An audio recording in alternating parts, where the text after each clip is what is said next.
tout le monde, j'espère que vous allez bien. Je suis très content de vous retrouver. Ça fait un petit moment malheureusement que je n'ai pas pu forcément être présent. Mais bon, Hachem, ça permet au Keep Rising de se développer un petit peu.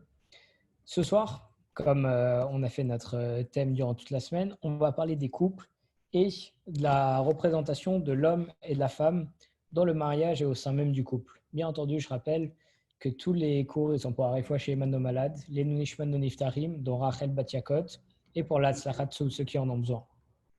On sait que lorsqu'on parle des couples, c'est vraiment un des sujets les plus exploités par tout le monde. C'est pour ça, en même temps qu'on a décidé de faire cours dessus, tout le monde en parle, peu importe la religion, peu importe les époques, peu importe les idéologies, et toutes les générations, tout le monde ne parle que de couple.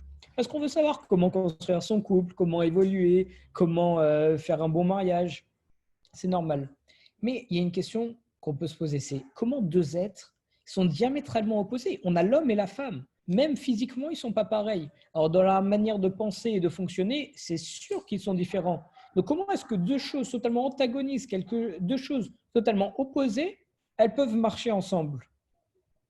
D'ailleurs, souvent, on compare l'homme à l'eau ou bien à la femme et la femme au feu, ou bien inversement à Vénus et Mars.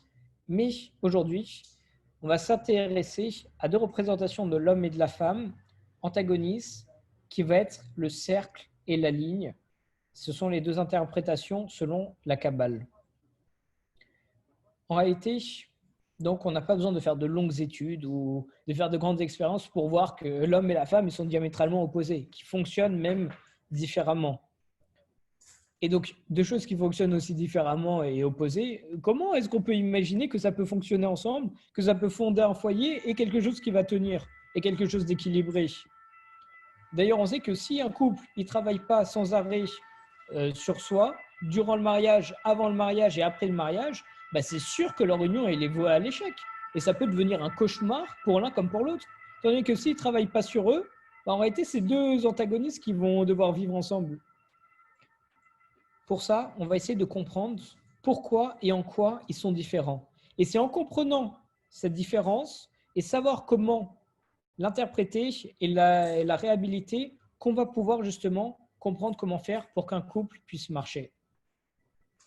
Avant toute chose, on va parler de la façon différente d'agir et de penser de l'homme et de la femme. Bien entendu, ce n'est pas une façon d'agir et de penser exclusive à la femme, ni exclusive à l'homme. Il y a des hommes qui agissent et qui pensent plus comme une femme, pareil à l'inversement. Ce sont juste les deux grands courants principaux qu'on retrouve. On dit que la femme, elle représente le cercle. C'est quoi le cercle?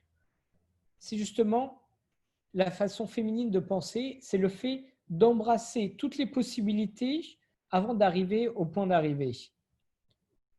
On a un point A, pour arriver au point B, la femme va faire tout un détour pour arriver au point B, pour justement essayer d'attraper toutes les possibilités qui sont autour. Et l'homme, au contraire, qu'est-ce qu'il va faire, lui?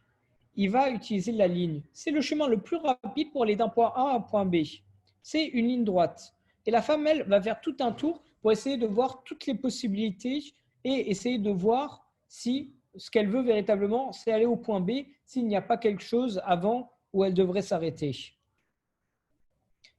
À tout Béav, on sait que c'est la fête des amoureux dans le judaïsme, on voit que le symbole du cercle et de la ligne, c'est là que ça prend toute son ampleur.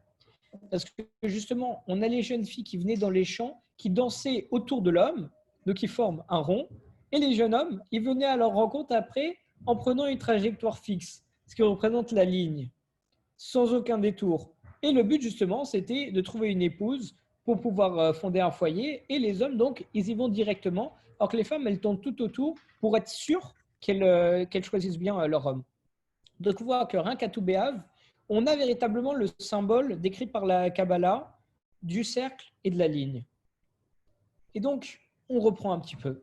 L'homme, c'est la ligne. C'est quoi la ligne?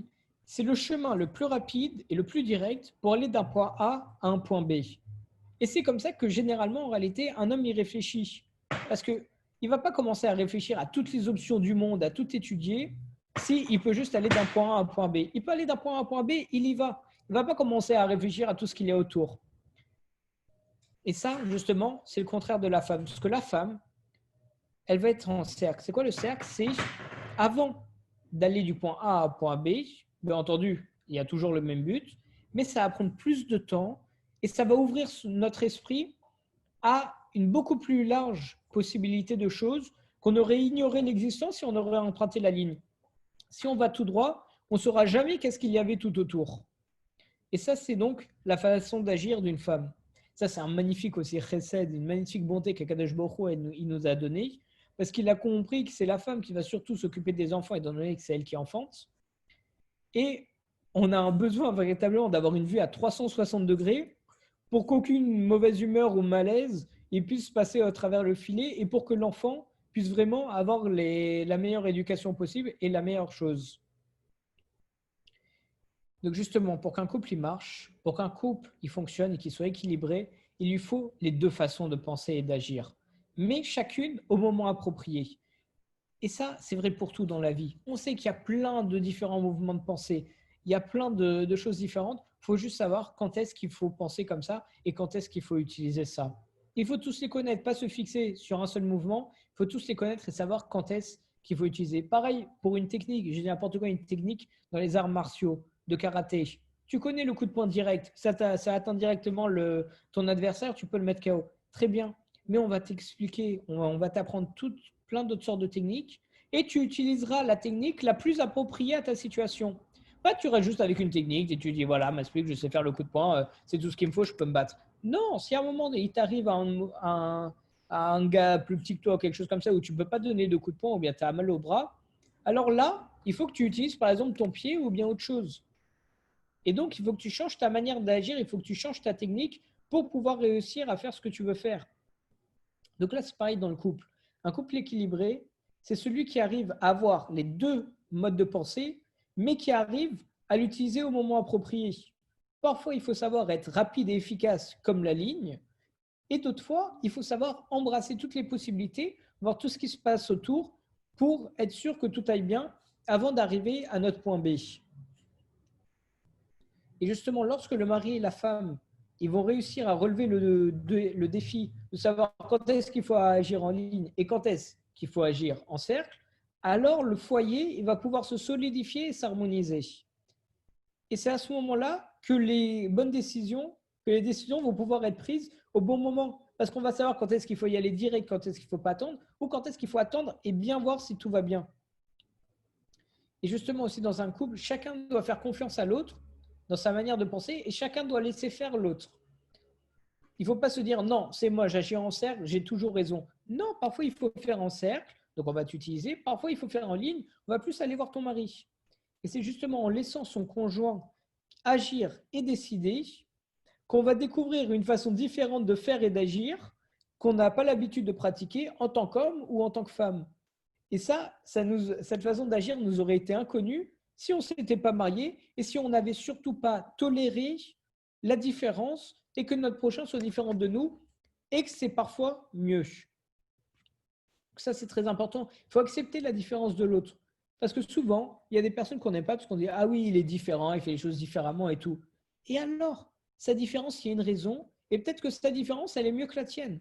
Il y a une bonne raison à tout ce qui se passe. Comprends pourquoi il est différent. Comprends pourquoi les Ashkenazim ils chantent d'un certain air et les Sfaradim ils chantent d'un autre air.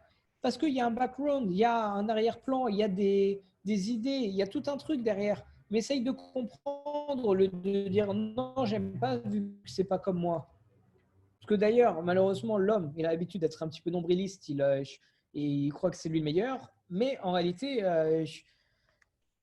parfois, ce n'est pas le cas. Ce qui fait qu'il faut savoir s'ouvrir aux autres. Et la différence, parfois, et même souvent, est bonne.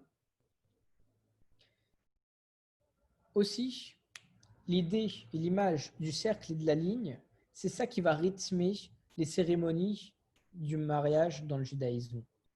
Parce qu'on a le futur marié qui se tient sous la choupa, il est immobile, il représente la ligne, et sa future femme, elle le rejoint, et elle tourne autour de lui cette fois. Et là, elle représente le cercle. Et c'est cette coutume qui est de plus en plus adaptée pour toutes les jeunes épouses, qui symbolise, comme l'a dit Ruben hier, la protection du foyer. et c'est le cercle, et c'est la femme qui va représenter le cercle, qui va être la protection du foyer. Puis, qu'est-ce qui se passe dans la suite de la cérémonie du mariage? La femme, elle s'immobilise et elle se tient à côté de l'homme. Et comme ça, elle montre sa force, le fait qu'elle arrive à s'annuler, elle annule sa propre nature lorsque le monde exige qu'elle fasse ça.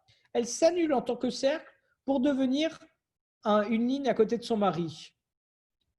Et donc maintenant, ils ne sont plus deux unités distinctes, ils ne sont plus une ligne et un cercle, ils sont maintenant une seule et même identité, bien qu'ils soient différents, ils laissent leur place l'un à l'autre.